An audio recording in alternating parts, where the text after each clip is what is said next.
Hello everyone, আসসালামু আলাইকুম। আজকে অনেকদিন পরে চলে আসলাম একটি মজাদার রেসিপি নিয়ে। আর এই রেসিপিটা যে এতটা পরিমাণে মজা হয়েছে যা বলার মতো নয়। শুরুতেই বলে রাখি, এই রেসিপিটা ফলো করে তোমরাও বাসায় একদিন ট্রাই করতে পারো। অবশ্যই তখনই তোমরা বিশ্বাস করতে পারবে আমি মিথ্যে বলছি না, বরং সত্যিই বলছি। আর এটার রিভিউটা অবশ্যই আমাকে কমেন্টে জানিয়ে যাবে। সো যাই হোক, চলো এত কথা না বললে আগে রেসিপিটা দেখে নেওয়া যাক। তো বন্ধুরা, তোমরা দেখতেই পেয়েছো আমি এটাকে 2টা ডিম দিয়ে এভাবে লাল লাল করে ভেজে নিয়েছি। তারপর লাস্ট পর্যায়ে ভেঙেও নিয়েছি। তারপর আরেকটা কড়াইয়ে তেল গরম করে কাঁচামরিচ, পেঁয়াজ কুচি, স্বাদ মতো লবণ দিয়ে ভেজে নিয়েছি। দিয়ে দিয়েছি আদা রসুন বাটা আর হলুদের গুঁড়ো, মরিচের গুঁড়ো, ধনিয়ার গুঁড়ো। সো কিছুক্ষণ যাবত মশলাটা কিভাবে কষিয়ে নেওয়ার পর এই পর্যায়ে দিয়ে দিলাম আগের থেকে ভেজে রাখা ডিমগুলো। সুন্দরভাবে টুকরো টুকরো করে কেটে নিয়েছিলাম, তো সেগুলো এখন আমি দিয়ে দিয়েছি। আর রান্নার লাস্ট পর্যায়ে দিয়ে দিলাম ধনেপাতা কুচি। আর তার পাশাপাশি আমার রান্নাটাও একদম কমপ্লিট। আর এখন আমি বসে গেলাম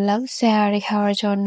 আর সবসময় সেহারিতে মাছ মাংস কিন্তু সবসময় ভালো লাগে না, মাঝে মাঝে এরকম ইন্টারেস্টিং আনকমন রেসিপি হলে ব্যাপারটা কিন্তু অনেক ভালোই হয়।